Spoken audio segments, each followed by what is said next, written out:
এই যে বড় বড় ঝড় আমফান ফণি বুলবুল এই সমস্ত যে ঝড় এই ঝড়গুলো তার কাছে পুতুল খেলা।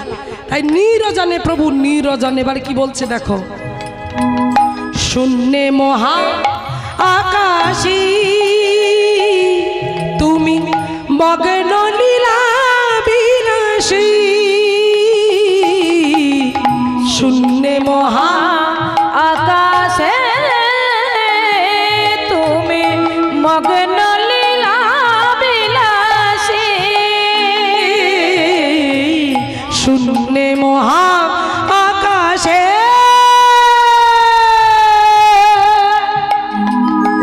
তুমি মগ্ন লীলা বিলাসী, হাসি চোখে নিচু তুমি ভাঙিছ গড়িছ নীতি, ক্ষণে ক্ষণে নিরজনে প্রভু নিরজনে খেলিছ এ বিশ্বলয়ে বিরাট শিশু আনমনে খেলিছ। কি বললেন যে শূন্যে মহা আকাশে তুমি মগ্ন লীলা বিলাসে ভাঙিছ গড়িছ নীতি ক্ষণে ক্ষণে। বলছে শূন্যে তুমি উঠে গেলে কখন না, যেদিন তোমার 7 দিন বয়স ছিল সেদিন পুতনা রাক্ষসী তোমাকে মারবে বলে তার স্তনেতে বিষ মাখিয়ে দিল, আর বিষ মাখিয়ে কোলে তুলে নিল। কোলে তুলে নিয়ে ভাবছে এইবার কৃষ্ণ তুই মরেছিস। এখন ভগবান বলছে কে কার মারে দেখ, কোলে তো নে, তারপর মজা বোঝাচ্ছে। রাধে রাধে, কারণ কথা দেওয়া আছে তো উদ্ধার করবে, হরি বল। তাই যখনই কোলে তুলে নিয়েছে আঁচলটা চাপা দিয়ে ভাবছে এবার মারবো, ভগবান ভাবছে কে কার মারে দেখ। কোলে তুলে নিয়ে যেই স্তনটা দিয়েছে সেই বিষ মাখানো স্তন যখনই গোবিন্দ এক টান দিয়েছে, টান দেবার সঙ্গে সঙ্গে শরীরের সমস্ত রক্ত একসঙ্গে শুষে নিয়েছে। তখন আর পুতনা নিজেকে সামলাতে পারছেন না, বিশাল বিকট শব্দ গোকুলবাসী চমকে উঠল, গোকুলবাসী অস্থির হয়ে উঠল। তখন ভগবান চিন্তা করলো না না না না, এ গোকুলে এরা আলা ভোলা, এখানে এই বিশাল বড় দেহটা ফেলা যাবে না, তাই একে নিয়ে আমি শূন্যে উঠে যাব।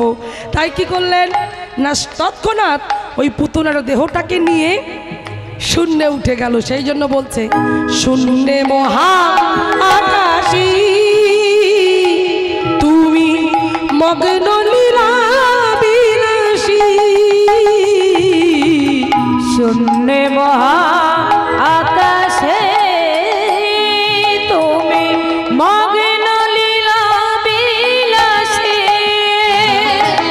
ভাঙিছ গড়িছ নীতি, ভাঙিছ গড়িছ নীতি খনি খনি, নিরজনে প্রভু নিরজনে খেলিছ এ বিশ্বলয়ে বিরাট শিশু আনমনে খেলিছ এ বিশ্বলয়ে বিরাট শিশু আনমনে খেলিছ। খেলিছ এ বিশ্বলয়ে তুমি বিরাট শিশু, তাই তাকে ছোট ভেবো না, তাকে ক্ষুদ্র ভেবো না। তাই বললেন তারে বিষ ভেবে কোনো দিন ভুল করো না। সেই জন্য নরোত্তম ঠাকুর বললেন কি, এই যে সেই জন্য বলছি শোনো শোনো, ভুলিয়া তোমার এই সংসারে আসিয়া পেয়ে নানাবিধ ব্যথা। এইবারে কি বলছি, তুমি কি ভুলে গেছো যেদিনই ছিলে জননী জঠরে, জননী জঠরে ছিলাম যখনি বিষম বন্ধন পাশি, একেবারে প্রভু দেখা দিও মরে, একেবারে প্রভু প্রভু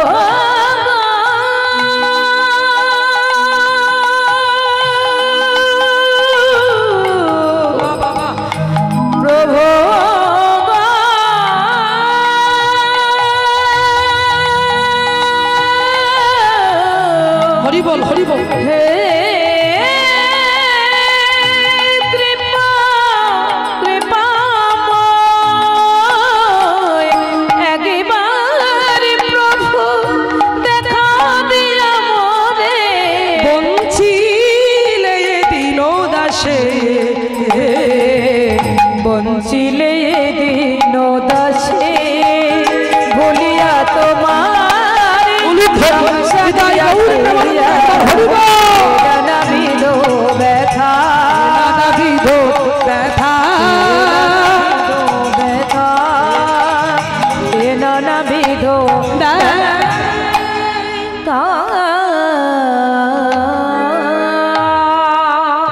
তো সেই জন্য বলছে জননী জঠরে কথা দিয়েছ, ভগবান কথা রেখেছে, ভগবান কথা রেখে তোমাকে পৃথিবীর বুকে এনেছে, কিন্তু ভগবানের দেওয়া কথা রাখতে পারিনি।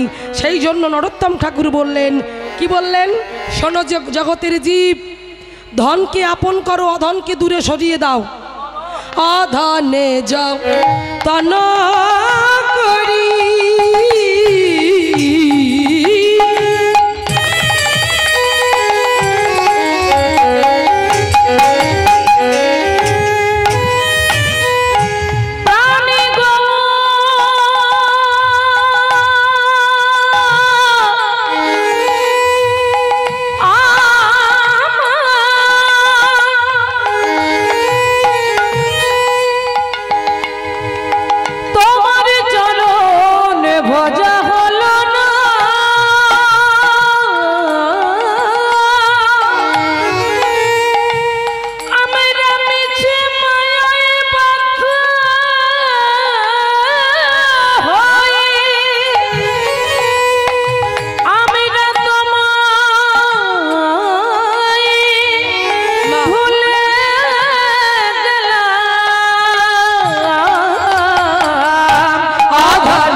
আপন করম দশে আপনি ডুবিনু আমারে আপন করম দশে আপনি ডুবিনু। তাহলে কি বললো বাবা? অধনে যতন করি ধন ত্যাগিনু, আপন করম দোষে আপনি ডুবিনু। ও মাইরা, সীতা দেবী, লক্ষ্মণ ঠাকুর, রামচন্দ্র যখন 14 বৎসরের জন্য বনবাসে গেল, আর সেই বনবাসে গিয়ে যখন সীতা দেবী হঠাৎ করে ফুল তুলতে গিয়ে দেখলেন তার সম্মুখে দিয়ে যাচ্ছে একটা সোনার হরিণ। সেই সোনার হরিণটি দেখে মনটা তার পাগল হয়ে গেল। চিন্তা করলো, যদি একবার সোনার হরিণটা কাছে পেতাম। তাই ছুটে স্বামীকে বললেন, স্বামী, ও স্বামী, এই সোনার হরিণটা আমাকে এনে দিবি? মায়েরা বলুন তো, এখন সোনার হরিণ হাঁটে? হাঁটবে? সোনার হরিণ ছোটে বা হাঁটে না ছোটে? সোনার হরিণ যদি কারো শখ হয়, সেটা সোনার দোকান থেকে তৈরি করা যায়, তৈরি করে আলমারিতে গুছিয়ে রাখা যায়, শোকেসে রাখা যায়, শোভাবৃদ্ধির জন্য, ভালো লাগার জন্য। কিন্তু সোনার হরিণ হাঁটে না, কিন্তু ছুটল কেন? যদি সোনার হরিণ না ছুটবে তাহলে লীলাটা হবে কি করে? সীতা যাবে কেন? রামচন্দ্র যাবে কেন? তো দেখুন, তাহলে এখানে আমি কেন কথাটা টেনে আনলাম, কথার মধ্যে যুক্তিটা দেখুন। যুক্তিটা হলো ত্রেতা যুগের ভগবান প্রভু রামচন্দ্র। তাহলে সেই প্রভু রামচন্দ্র কার স্বামী? সীতা দেবীর স্বামী। তাহলে সীতা দেবীরই স্বামী প্রভু রামচন্দ্র। তাহলে এক প্রকার তিনি হলেন ভগবান, ত্রেতা যুগের ভগবান। তাহলে সেই ভগবানকে স্বামী হিসাবে পেয়েছে সীতা দেবী। তাহলে ওটাই তো ওনার কাছে ধন সম্পদ, ওটাই তো ওনার সম্পদ, ওটাই তো ওনার ধন। যে চরণ পাবার জন্য কত মুনি, কত ঋষি, কত যোগী সাধনা করেও সে চরণ পায় না, আর আজকে তিনি সাক্ষাৎ ভগবানকে প্রতিরূপে পেয়ে তবু অধন স্বরূপ হরিণের পিছনে ছুটতে বলছে। তাহলে কতটা মূর্খামি! স্বামী বলল, বেশ, প্রভু কি আর জানে না যে ওটা কে? সব তিনি জানেন। তাই লীলার কারণে তিনি ছুটে চলে গেলেন হরিণ ধরবার জন্য। এইবারে হঠাৎ করে স্বামীর কণ্ঠস্বর, বাঁচাও, তো বলার কারণ ছিল। তাই লক্ষণ বলছে যে সীতামা তুমি চিন্তা করো না, দাদার কিচ্ছু হবে না, বলো তুমি আগে যাও, তোমার দাদাকে রক্ষা করো, যাও, তোমার দায়িত্ব। তখন লক্ষণের যেতে মন চায় না, কিন্তু যেতে হবে। তাই একটা দণ্ডি কেটে দিল, বলল সীতামা তুমি ওপারে যাবে না, ভিতরে থাকবে, বলে চলে গেল। আর যেই চলে গেল, চলে যাবার পরে রাবণ অপেক্ষায় ছিল। রাবণ করল কি, ব্রাহ্মণের ছদ্মবেশে ভিক্ষাং দেহি, ভিক্ষাং দেহি বলতে বলতে যেই কাছে এলো, এইবারে সীতা দেবী ওই থালা সাজিয়ে ভিক্ষা দেবে বলে নিয়ে এসেছে, কিন্তু লক্ষণ ঠাকুর দণ্ডি কেটেছে, যাবে কি করে? এদিকে দণ্ডিটা দেখেই রাবণ চমকে গেল। রাবণ মনে মনে চিন্তা করছে, সর্বনাশ, ও দণ্ডি পেরিয়ে আমি তো যেতে পারবো না। তাই মাকে বলছে, মা তুমি যদি কৃপা করে একটু এগিয়ে এসে তুমি ভিক্ষাটা দিতে পারতে, তাহলে বড়ই উপকার হতো। ও মা, নারী জাতি, সরল মন, কি হবে আর? বলে আমার কষ্ট হয় হোক বাবা, তুমি ভালো থাকো। হরি বল। দেখবেন মায়েরা বাড়িতে যখন ভিখারি আসে, বা দেখবে ঠিক কায়দা করে, শুধু ভিখারি বলবো না, দাদারা যখন কাজে চলে যায়, দুপুরবেলার টাইমটা তো দিদিরা বাড়িতে থাকে, রান্না বান্না করতে হয়। ওই সময় দেখবে যত সাপুড়ে আসবে খেলা দেখাতে, যত রকমের সাধুর বেশধারী ভণ্ডরা আসবে, এসে বলবে মা তোমার বাস্তবে দোষ আছে, এইখানে কালো বিড়ালের হাড় পড়তে আছে, আমি দেখে বলছি। একজন সিগারেট নিয়ে আসবে, বলবে হ্যাঁ মা ইনি যা বলছেন ঠিক বলছে, দারুণ লোক, যা বলে সব ঠিক হয়। তাহলে বাবা কি করব? কি করবে মা? তোমার সংসারে অশান্তি না? হ্যাঁ বাবা, এই বাবা ঠিক বলছে, সংসারে খুব অশান্তি, স্বামীর সঙ্গে বোনাবনি ঠিক হয় না, একদম হয় না। বলে ওরে বাবা বিশাল ব্যাপার। বলে তাহলে মা তোমাকে কাজ করতে হবে, তোমাকে এই পাথর নিতে হবে, ব্যাস ওই হয়ে গেল। ওই টুপিটা পরিয়ে দিল। দাদারা থাকলে হবে না, দাদারা ঠিক এই ভাগো এখান থেকে ভাগো, কিন্তু দিদিরা হলে হবে। বললো ঠিক আছে দিদি, তুমি ওইটা 1000 টাকা করে দাও, কারণ অনেক দামি তো, এই পাথর কাজ হবেই হবে। দাদা একটু কমালে হতো না? আচ্ছা 200 টাকা কমিয়ে দাও। দেখো তাহলে কি মানে, দিনের বেলা দিনে ডাকাতি করে চলে গেল। তাহলে সেই জন্য বলছে মায়েরা খুব সাবধান, সরল মন। তো সেই সরল মনে আজ লক্ষণ দণ্ডি কেটে দিয়ে বলল তুমি যে ওপারে যেও না, কিন্তু কোথাকার অচেনা একটা লোক সে বলল যে মা তুমি একটু বেরিয়ে এসে দাও, আমি যেতে পারবো না। বলল তাই হোক। ব্যাস যেই বাইরে পা দিল, দেবার সঙ্গে সঙ্গে সব শেষ। কি হলো? আপন কর্ম দোষে আপনি ডুবিনু, আমার আপন কর্ম দোষে আপনি ডুবিনু। তাই নয়ন জলে বক্ষ ভেসে, সেই জন্য বলছে বাবা আপন কর্মদোষে আপনি ডুবিনু। তাই ডুবে যেও না, ধন যে তাকে আপন করতে হবে, আর অধনকে দূরে সরিয়ে দাও। হ্যাঁ, তাই চলো ভগবানকে যেন আমরা ভালোবাসতে পারি, নিজের করতে পারি। তাই সবাই মিলে একবার বলবো, মায়েরা যারা যারা আমার গৌর সুন্দরকে ভালোবাসো না, একটু উলুধ্বনি। তাই গৌর হরি বল, হরি।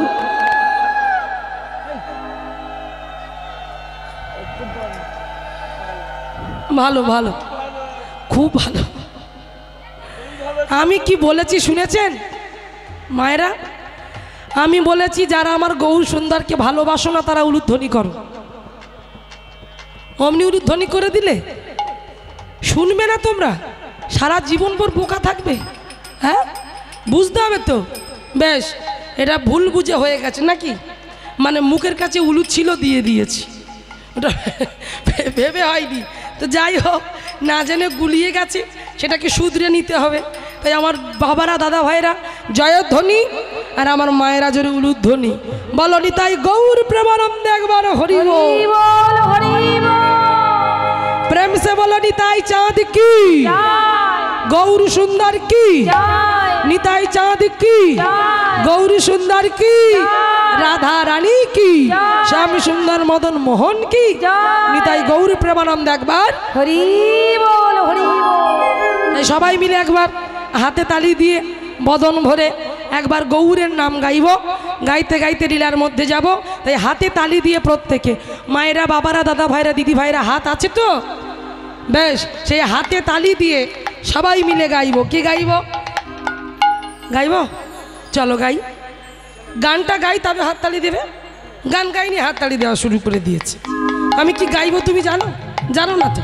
তাহলে কি তালে হাত দিচ্ছ? ত্রিতাল দিচ্ছ না কারবা না ঝাপতাল, কি করে বুঝবো? তো চলো গানটা গাই, তারপর তাল দাও। রাধে সবাই মিলে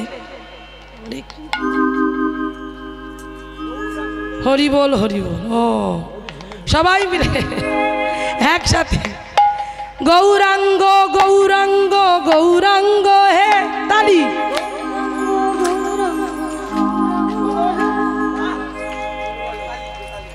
কি হলো এটা? হ্যাঁ, জোরে হলো না তো? একটু জোরে বলতে হবে তো। সবাই মিলে জোরে জোরে বলো, জোরে জোরে জোরে জোরে। যত বলবে তত লাভ, আমার নয়, মায়েদের বাবাদের সবার। বলো গৌরাঙ্গ গৌরাঙ্গ গৌরাঙ্গ হে,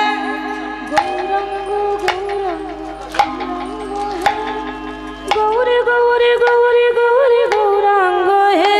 হরি বল। গৌরী গৌরী গৌরী গৌরী গৌরাঙ্গ হে। বাহ, প্রাণী গৌরী জীবন গৌরী গৌরাঙ্গ হে। হরি বল। প্রাণী গৌরী জীবন গৌরী গৌরাঙ্গ হে।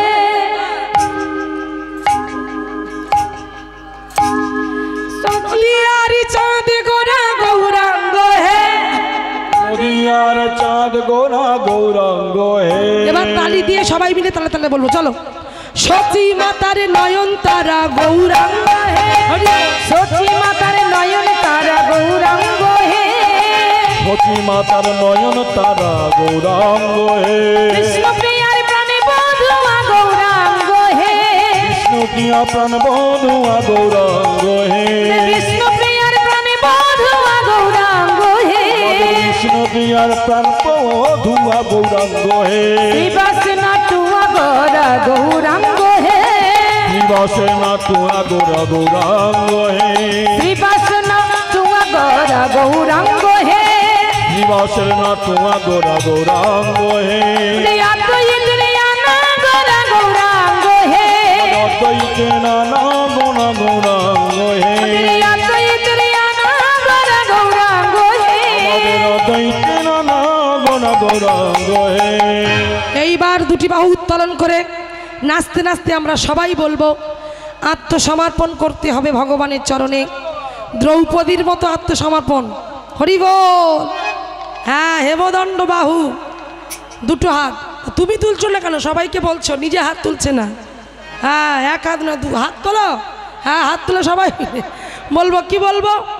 ও গোরায় আমাদের, ও গোরায় আমাদের, ও গোরায় আমাদের, আমাদের আমাদের প্রাণ প্রেমের পুতুলি গোরা নদিয়ার প্রাণ। ওরা আমাদের আমাদের আমাদের প্রাণ, প্রেমের পুতুলি গোরা নদিয়ার প্রাণ। আমাদের আমাদের আমাদের প্রাণ প্রেমের পুতুলি গোরা নদিয়ার প্রাণ। আমাদের প্রাণ, প্রেমের পুতুলি গোরা নদিয়ার প্রাণ। আমাদের আমাদের আমাদের প্রাণ প্রেমের পুতুলি গোরা নদিয়ার প্রাণ। গৌরাঙ্গ গৌরাঙ্গ গৌরাঙ্গ হে। গৌরাঙ্গ গৌরাঙ্গ গৌরাঙ্গ হে। গৌরী গৌরী গৌরী গৌরী গৌরাঙ্গ হে। গৌর গৌর গৌর গৌর গৌরাঙ্গ হে। এই বদন ভরে গাইব উচ্চই সারে, যে নাম নিয়ে আমাদের ভব সমুদ্র পার হতে হবে, সেই নাম গাইব। কি বলবো? হরে কৃষ্ণ হরে কৃষ্ণ কৃষ্ণ কৃষ্ণ হরে হরে। হরে রাম রাম রাম হরে হরে। হরে কৃষ্ণ কৃষ্ণ কৃষ্ণ কৃষ্ণ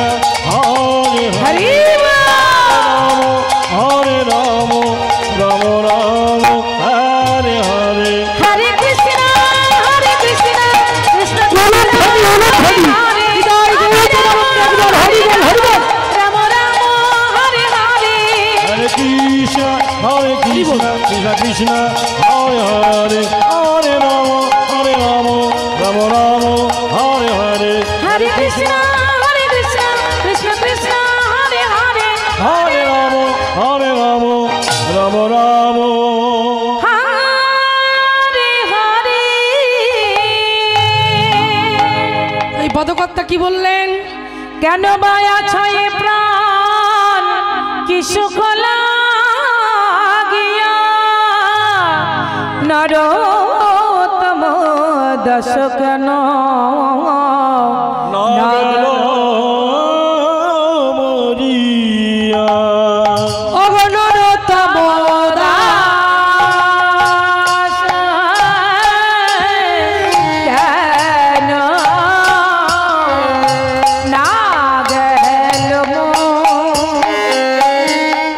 মোরিয়া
নরোত্তম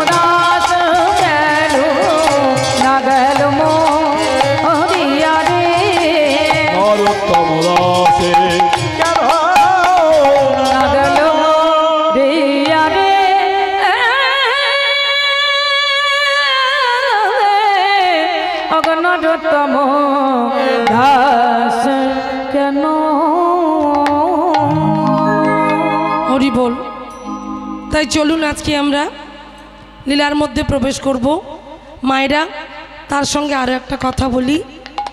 এই যে আমার বাবুকে দেখছেন, উনি খুব অসুস্থ, নিচে বসে সঙ্গত করার কথা, কিন্তু আজকে দুর্ভাগ্যবশত চেয়ারে বসে বাজাতে বাধ্য হতে হচ্ছে। কারণ কিছুদিন আগে বড় একটা অ্যাক্সিডেন্টে ওনার হাঁটুতে এমনভাবে চোট পেয়েছেন যে ভিতরে জিনিসটা এই বাজানোর জন্য একইভাবে 4 ঘন্টা আসরে বসে বাজাতে বাজাতে ওনার আরও খারাপই হচ্ছে। যাই হোক, সেই জন্য চেয়ারে বসে বাজাচ্ছেন। আপনারা ভগবানের কাছে প্রার্থনা করুন যেন তাড়াতাড়ি উনি সুস্থ হয়ে ওঠেন। নেতাই গৌর প্রেমানন্দ একবার হরি বল। জয় রাধে। তাই আজকে যে লীলা আমরা পরিবেশন করব, আজকে আমাদের লীলার বিষয়বস্তু, সেই লীলা আমরা জানব, সেই লীলা আমরা অনুভব করব যে কি করলে এই লীলার মাধ্যমে। বাবা, একটা কথা জানবেন, আমার জন্মের অনেক আগে থেকে আপনারা বসে বসে কীর্তন শুনছেন ভাগবত আসরে। তাই এমন কোনো লীলা নেই যে আপনারা জানেন না। তাই লীলাপালা সবই আপনাদের প্রায় জানা। লীলার মধ্যে দিয়ে জীব শিক্ষাটা কতটুকু পাচ্ছি সেটাই জানবার বিষয়। তাই চলুন আজকে যে লীলা আমরা শ্রবণ করব, যে লীলা আমরা শুনব, সেই লীলাটি হলো আমাদের স্বরগোস্বামীর এক গোস্বামী। আমি একটু আগে টাচ দিয়েছিলাম, বলেছিলাম, প্রথমে মুখরাটা করেছিলাম যে শ্রীরূপ সনাতন ভট্ট রঘুনাথ, শ্রীজীব গোপাল ভট্ট দাস রঘুনাথ। তাহলে সবার শেষে কার নাম আসছে? দাস রঘুনাথ। রঘুনাথ দাস কিন্তু একবারও উচ্চারণ হলো না, বলা হলো দাস রঘুনাথ। এখান থেকে হালকা করে হলেও আমরা একটা শিক্ষা পাই যে আমাদের প্রত্যেকের দাস হতে হবে। কার দাস? আমি কীর্তনিয়া সুভদ্রা দাস, এ দাসটা নয়, এ পদবিটা নয়। দাসটা হলো সেটা যখন তুমি ভগবানকে ভাবতে পারবে মালিক তোমার প্রভু আর তুমি তার চাকর, মানে তুমি তার দাস। আজকে এই রঘুনাথ দাস জীবনী কথা আজ আমরা শুনব, যে রঘুনাথ দাস গোস্বামীর জীবনী স্বরগোস্বামীর একজন করে তুলল নিজেকে, একটা পদ বেছে নিল, স্বরগোস্বামীর মধ্যে প্রবেশ করল। তাহলে কেমন ভজন, কত ত্যাগ, অথচ কত বড় বাড়ির ছেলে, সোনার চামচ মুখে নিয়ে জন্ম নিয়েছে বাবা, এতটুকু অভাব বুঝতে দেয়নি পরিবারের লোকজন, কারণ ওই পরিবারের মানুষ তাকে বুঝতে দেয়নি তার অভাবটা কি। প্রত্যেক যারা বড় বড় বাড়িতে জন্ম নিয়েছে অভাব কি তারা জানে না, কিন্তু আজ রঘুনাথ দাস নিজে অভাবটা নিতে চাইছে। সেই জন্য ওনাকে বলা হচ্ছে যে রঘুনাথ দাস গোস্বামী হলেন ত্যাগের পরাকাষ্ঠা। মহাপ্রভু শিক্ষাষ্টকে চতুর্থ শ্লোকে বলা হয়েছে না ধনাং না জানাং না সুন্দরী কবিতা। তাহলে ন ধনং, ধন চাইলেন না, জন চাইলেন না, সুন্দরী স্ত্রী চাইলেন না, পরিত্যাগ করলেন। তাই রঘুনাথ দাস গোস্বামীকে বলা হচ্ছে ত্যাগের পরাকাষ্ঠা। আর ভজনীর পরাকাষ্ঠা কি না, ভজনীর পরাকাষ্ঠা হলেন আমাদের 3 লক্ষ নাম জপকে না জলস্পর্শ করতেন না, তিনি কে? হ্যাঁ হ্যাঁ, বাহ, নামাচার্য, নামের আচার্য, ভক্ত শ্রেষ্ঠ হরিদাস ঠাকুর। ওনাকে বলা হচ্ছে ত্যাগের ভজনের পরাকাষ্ঠা, আর রঘুনাথ দাস গোস্বামীকে বলছেন ত্যাগের পরাকাষ্ঠা। তাই আজকে আমরা শুনে নেব যে তার জীবনটা কেমন ছিল। বড় বাড়ি জন্ম নিয়েও, জমিদার বাড়িতে জন্ম নিয়েও সে কি ভজনে বাধা পেয়েছিল? না, বাধা পায়নি। শত বাধা অতিক্রম করে কিভাবে গৌর গোবিন্দের চরণ পেল, গৌর হরির সান্নিধ্য লাভ করল। গৌর হরি মহাপ্রভু তাকে 3 বার ফিরিয়ে দিয়েছিল, 3 বার। সকল বাধা অতিক্রম করে তবু ভগবানের গৌর হরি চরণে পড়েছিল, কারণ ভগবান বলেন যে করে আমার আশ আমি তার করি খুব ভালো। ভালো না? কি করে? সর্বনাশ। তবু না ছাড়ে সে আমার পাশ, তখনই আমি হয়ে যাই তার। ধ্যাত, তো ছোট হয়ে গেল, শুধু দাস বললে হবে? ভাই নয়, আমি তার ভাই নয়, বন্ধু নয়, বাবা নয়, মা নয়, আত্মীয় পরিজন কেউ নয়, আমি হয়ে যাই তার দাসের দাস, অনুদাস। চাকরের চাকরের চাকর আমি হই। তাহলে যে তোমার চাকর হবে, যিনি অনাদিরাদি গোবিন্দ সরৈশ্বর্যপূর্ণ ভগবান, যে তোমার চাকর হবে, তাহলে সে তোমায় বাজিয়ে নেবে না যে কত বড় ভক্ত, ভক্তের ধৈর্য কতটা। ভক্তকে পরীক্ষা করার জন্য ভগবান যাচাই করবে না। তাই চলুন আমরা যাই হুগলি জেলা। পরিচয়টা জেনে নিন, ভক্তের পরিচয়। হুগলি জেলা আদিসপ্ত গ্রাম, আদিসপ্ত গ্রামের ছেলে, জমিদার বাড়ির ছেলে। বাবার নাম হলো গোবর্ধন দাস, জ্যাঠামশাইয়ের নাম হিরণ্য দাস, আর ভক্তের নাম তো জানেনি রঘুনাথ দাস গোস্বামী। সেই রঘুনাথের জীবন কেমন না, ছোটবেলা থেকে কৃষ্ণ চিন্তায় মগ্ন থাকতেন, ভগবান ছাড়া কিছু জানতো না, সদা সর্বদাই ভগবানের চিন্তা করত, সদা সর্বদাই ভগবানের নাম করত। যেখানে বাবা পাঠ কীর্তন হতো, নাম হট্ট হতো, মঠ মন্দির দেখত, সেই মঠ মন্দিরে ছুটতে ছুটতে চলে যেত, সেখানে গিয়ে সময় দিত। হিরণ্য দাসের কোনো সন্তানাদি ছিল না, তাই রঘুনাথকে নিজের সন্তান স্নেহে বড় করেছেন, মানুষ করেছেন। কিন্তু ভেবে দেখুন বাবা, সেই হিরণ্য দাসের একটা সম্মান আছে, জমিদার বলে কথা। পাঠশালায় রঘুনাথকে ভর্তি করা হলো, কিন্তু রঘুনাথের পড়াতে কোনো মন বসে না, সদা সর্বদাই ভগবান চিন্তা করে, হরি নাম করে, কৃষ্ণ নাম করে। একদিন পাঠশালা থেকে নালিশ গেল জমিদার বাড়িতে। গোবর্ধন দাস রঘুনাথকে ডেকে বলল, রঘুনাথ, রঘুনাথ। বাবা, এ কি শুনছি তোমার নামে? তুমি নাকি পাঠশালায় গিয়ে পড়াশোনা করো না, সবাইকে নিয়ে আজে বাজে কথা বলো। কি বলছো তুমি? কি করছো তুমি? আমরা জমিদার, আমাদের একটা সম্মান আছে। তুমি কি সেই সম্মানের কথাটা ভুলে গেছো? রঘুনাথ, কথা দাও, মন দিয়ে তুমি পড়াশোনা করবে। বাবাকে বলল, হ্যাঁ বাবা, কথা দিলাম, মন দিয়ে আমি পড়াশোনা করব, তুমি চিন্তা করো না। তাই আজকে কি হলো, পরের দিন পাঠশালায় গেছে রঘুনাথ। আর পরের দিন পাঠশালায় গিয়ে রঘুনাথ করলো কি জানো বাবা, তার সমবয়স্ক ছেলেদেরকে নিয়ে জমায়েত হয়ে বসেছে। বসে ডাক, এই এখানে শোন, এদিকে। রঘুনাথকে বলছে, হ্যাঁ রে রঘুনাথ, ডাকছিস কেন? বলে, শোন, আমার কাছে বস। প্রতিদিন তো আমরা অন্য খেলা করি, আজও খেলা হবে। তবে আজকে কি খেলা? আজকে খেলার পদ্ধতিটা, আজ খেলার পদ্ধতিটা একটু অন্য রকমের হবে। মায়েরা দেখবেন, প্রতি খেলায় দেখবেন হার আছে, জিত আছে। কিন্তু আজকে রঘুনাথ যে খেলার কথা বলছে, সে খেলায় কি শুধু আনন্দ আনন্দ আনন্দ, সেখানে কিন্তু কোনো হার নেই। তাই বলছে আজকে আমরা সেই খেলা খেলবো।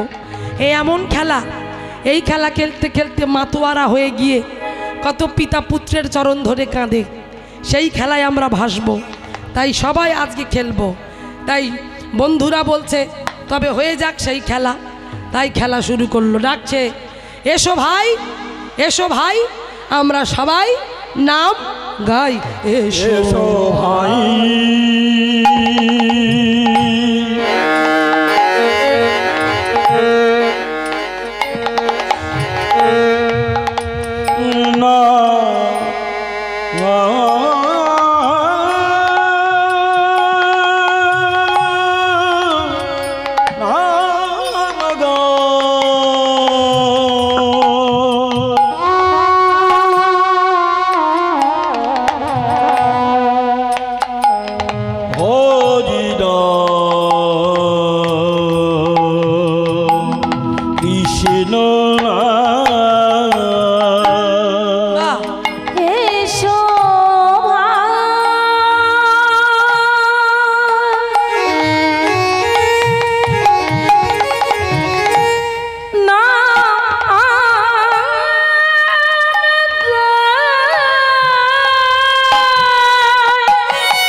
এই হরিনাম করলে, এই কৃষ্ণ নাম করলে কি হবে?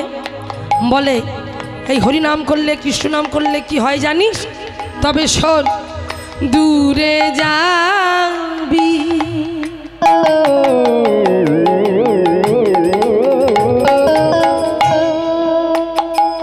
ত্রিতাবে জ্বালা, ত্রিতাবে জ্বালা, ত্রিতাবে জ্বালা।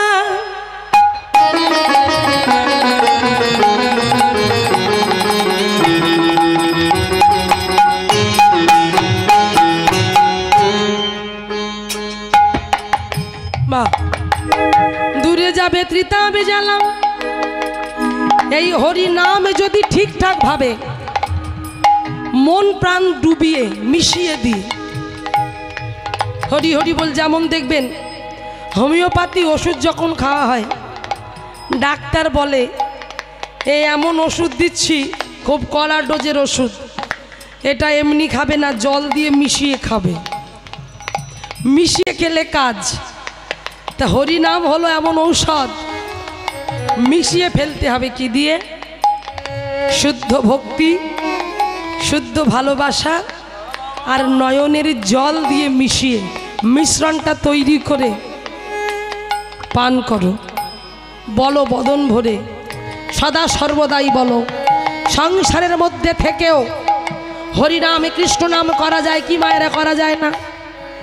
আমার মাতাজি বসেছে, হ্যাঁ, তাহলে ওই মাতাজি জানে যে সংসারী আমরা জীব, সংসার করেও কৃষ্ণ ভজন হয়, কৃষ্ণ চিন্তা করা যায়, রন্ধন করতে করতে গাওয়া যায় হরে কৃষ্ণ হরে কৃষ্ণ কৃষ্ণ কৃষ্ণ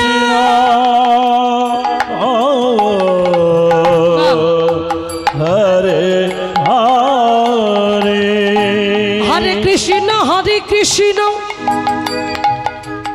কৃষ্ণ কৃষ্ণ হরে হরে হরে রাম রাম রাম হরে হরে। কোনো মা তার সন্তানকে স্কুলে নিয়ে যাচ্ছে, নিয়ে যেতে যেতে সে মাও কিন্তু বলতে পারে কিন্তু বলে না। এখনকার দিনে মায়েরা বলে না, বলে হরিনাম করলে ছেলে গোল্লায় যাবে, তাই হ্যালো হাই শেখাচ্ছে, হ্যালো হাই। এখনকার দিনে ছেলেরা মায়েদের চরণে, বাবা মার চরণে, গুরুজনদের চরণে হাত দিয়ে প্রণামটাও করে না, সেই ধুলোটা নেওয়া যে দরকার সেটাও করে না, আশীর্বাদটা যে দরকার সেটাও করে না। এখন শেখানো হয় না, কি শেখানো হয়? চলে যাবার সময় মার গালে চুমু খেয়ে বলছে মা, না মা নয় মাম্মি, মামনি, টাটা, বাই বাই, আসছি। হরি বল। বাবাকে বাবা বলে না, বাপি, ড্যাডি, টাটা বাই বাই সেরে দিচ্ছে, তাই পায়ে হাত আর কেউ দিচ্ছে না। কিন্তু বাবা, একটা ছোট্ট ছেলে খুব ভাইরাল হয়েছে সোশ্যাল মিডিয়ায়, যার বাড়ি বৃন্দাবন গোবর্ধনে থাকে, তাকে জিজ্ঞাসা করছে, হ্যাঁ, যখন ইন্ডিয়ান আইডলে গিয়েছে, মানে একটা প্রতিযোগিতায় সেই ছেলেটাকে নিয়ে যাওয়া হয়েছে, আর সেখানে যিনি জাজ ছিলেন সেই শিল্পী ছিল নেহা কাক্কর। সেই নেহা কাক্কর তাকে জিজ্ঞাসা করছে যে হাই হ্যালো, তখন সেই ছোট্ট ছেলেটা কি বলছে জানো বাবা? বলছে হাই হ্যালো ছোড়ো, হরে কৃষ্ণ বলো। কোথা থেকে শিক্ষা নেবেন? 3 বছরের ছেলে শিক্ষা দিচ্ছে। শিক্ষা নিন, গর্ভ ভালো হতে হবে, মা না ভালো হলে সন্তান জীবনে ভালো হবে না বাবা। তাই লক্ষ্য করুন, সেই ছোট্ট ছেলেটাকে জিজ্ঞাসা করছে তুমি তো কৃষ্ণ। নেহা কাক্কর জিজ্ঞাসা করছে তুমি তো কৃষ্ণ, তোমাকে তো দেখে কৃষ্ণের মতো মনে হচ্ছে, কি সুন্দর ধুতি পাঞ্জাবি পরেছে। তখন সেই ছোট্ট ছেলেটার বুদ্ধি দেখুন, বলছে নেহি, मैं सुंदर नहीं है, मैं सुंदर नहीं है, मेरा कृष्ण बहुत सुंदर है, मेरा कृष्ण इतना बड़ा सुंदर है, मैं तो এতটুকু সুন্দর है। বলছে আমার কৃষ্ণ এতটা সুন্দর আর আমি এতটুকু সুন্দর। তো তাকে বলছে যে তুমি এই কৃষ্ণ নাম করো, কৃষ্ণ নাম করলে কি হবে? ভাগবত পড়লেই। বলছে ভাগবত হলো প্রত্যেকটা মনুষ্য জীবনের মূল লক্ষ্য, মানুষের সঠিক পথের সন্ধান দেবে এই ভাগবত। তাই गीता कॉम्प्लेक्स में जाओ, भागवत किनो और घर में भागवत पाठ करो, भागवत पढ़ो, भागवत पढ़ो, भागवत स्मरण करो, गुरुचरण आश्रय करो। कारण प्रत्येकटा जीवेर पदे पदे विपद, ताई प्रत्येकटा जीवके एखन थेके सजाग होते हबे। अतटुकु छेले शिक्षा दिए दिल केमन करे गुरुदेवके प्रणाम करते हय, बाबा माके प्रणाम करते हय, सेई छेलेटा शिखिए दिच्छे, तार नाम भागवत। তাই আজকে দেখুন, সেই জন্য বলছে যে প্রত্যেকটা মায়ের সন্তানকে কিভাবে শিক্ষা দিতে হবে, মাকে বলতে হবে, মাকে জানতে হবে, মাকে অনুভব করতে হবে। গর্ভে যখন সন্তান থাকবে প্রত্যেকটা মায়ের উচিত গর্ভে সন্তান থাকার সময় ভালো ভালো গ্রন্থ পঠন পাঠন করা, ভালো ভালো শাস্ত্র ঘাঁটা। কারণ ভাগবত এমনি আর তৈরি হয়ে আসেনি যে অতটুকু ছেলের ভাগবতের শ্লোক মুখস্থ, গীতার শ্লোক মুখস্থ। কেন না, যেদিন ভাগবতের বাবা মা সন্তান নেবে চিন্তা ভাবনা করে গুরুদেবের কাছে জিজ্ঞাসা করেছিলেন, গুরুদেব বলেছিলেন যে সুসন্তানের জন্ম দিতে গেলে গুরুদেব বললেন যে সুসন্তানের জন্ম দিতে গেলে শোনো, তোমাকে ভাগবতের শ্লোক মুখস্থ করতে হবে। ওই ভাগবতের মা ভাগবতের শ্লোক মুখস্থ করে ফেলেছে, 18,000 শ্লোক, গীতার 700 শ্লোক ওই মা মুখস্থ করে ফেলেছে। তাহলে তার সন্তান কেমন হবে? সে তো তৈরি রেডি হয়ে আসবে, সে তো তৈরি হয়ে আসবে। তো সেই জন্য বলছে যে একবার বদন ভরে কৃষ্ণ বলো, বদন ভরে হরি বলো, বদন ভরে নাম করো, হরি বল। তাই সেই হরিনামের মধ্যে ডুবিয়ে রাখতে বললেন। ঠাকুর রামকৃষ্ণদেবের একটা কথা না বললে বড় ভুল হবে। ঠাকুর রামকৃষ্ণদেব বললেন যে একটা গাছের ডালে যদি পাখি বসে থাকে, সেই গাছের গোড়ায় দাঁড়িয়ে কেউ যদি হাতে তালি দেয়, তাহলে গাছের ডালে যে পাখিগুলো বসে আছে, পাখিগুলো উড়ে যাবে না বসে থাকবে? মা, উড়ে যাবে। তাই ঠাকুর রামকৃষ্ণদেব, যিনি শিক্ষিত নন, বেশি পড়াশোনা জানেন না, ঠাকুর রামকৃষ্ণদেব বললেন আমরা প্রত্যেকটা জীবের এই দেহটা হলো একটা বৃক্ষ স্বরূপ। এই বৃক্ষের ডালে কতগুলো অবাধ্য পাখি বসে আছে, অবাধ্য, যারা কথা শোনে না, যারা বাধ্য নয়। সেই পাখিগুলো আমাদের প্রতিটা নিয়ত জ্বালিয়ে মারছে। কোন পাখি? চন্দনা, টিয়া, ময়না, কাকাতুয়া, শালিক নয়। সেই পাখিগুলো হলো কাম, ক্রোধ, লোভ, মোহ, মদ, মাৎসর্য, এই ষড়রিপুর পাখি। এই পাখিগুলো আমাদের এমনভাবে কষ্ট দেয়, জ্বালা দেয়।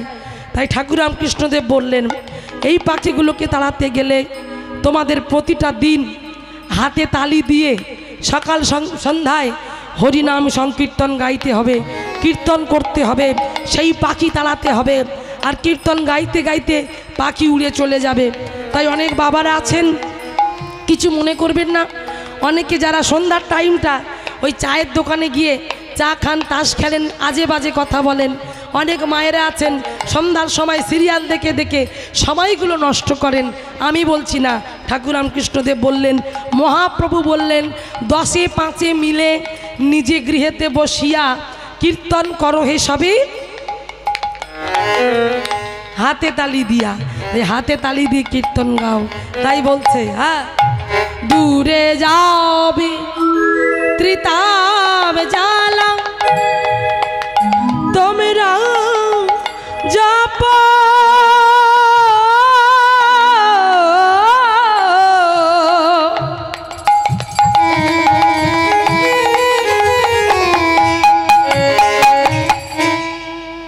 নামের মালা কৃষ্ণ নাম হরি নাম পদন ভরি গাও অবিরাম হরে কৃষ্ণ হরে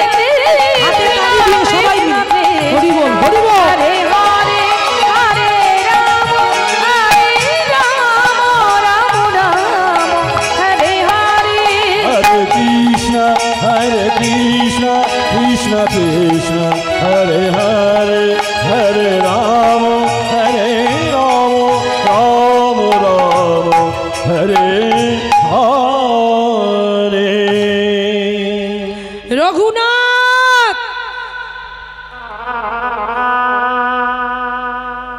শুনতে পেলেন পণ্ডিত মশাই,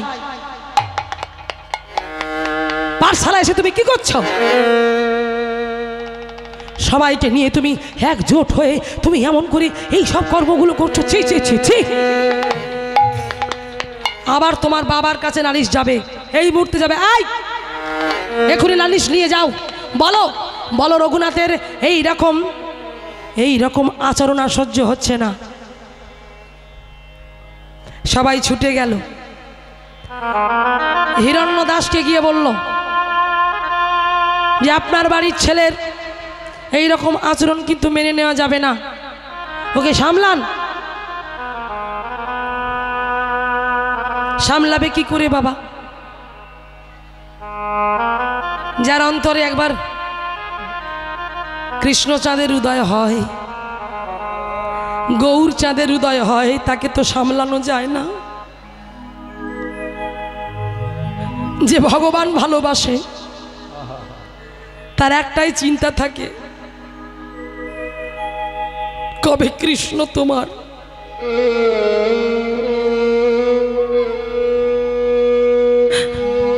এই মায়াময় জগৎ থেকে তোমার চরণে আমায় টেনে নাও। তোমার নাম গাইতে আমি যে বড় ভালোবাসি, তোমার নামে আমি যে ডুবে থাকতে ভালোবাসি। হে কৃষ্ণ, হে করুণাময়, তুমি কৃপা করো, তুমি করুণা করো। তোমার চরণ থেকে আমাকে বঞ্চিত করো না। এগুলো ভক্তদের লক্ষণ বাবা।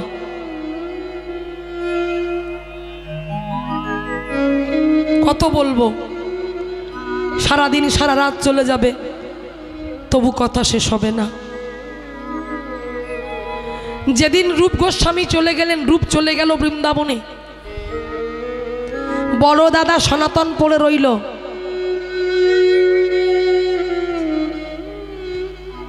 হোসেন শাহর আমলে তখন চাকরি করত প্রধানমন্ত্রী। দাদাকে বৃন্দাবন থেকে চিঠি পাঠালো রূপ, দাদা তুমি চলে এসো। চিঠিটা পেল হাতে সনাতন, পেয়ে মনে মনে ভাবছে ভাই রে,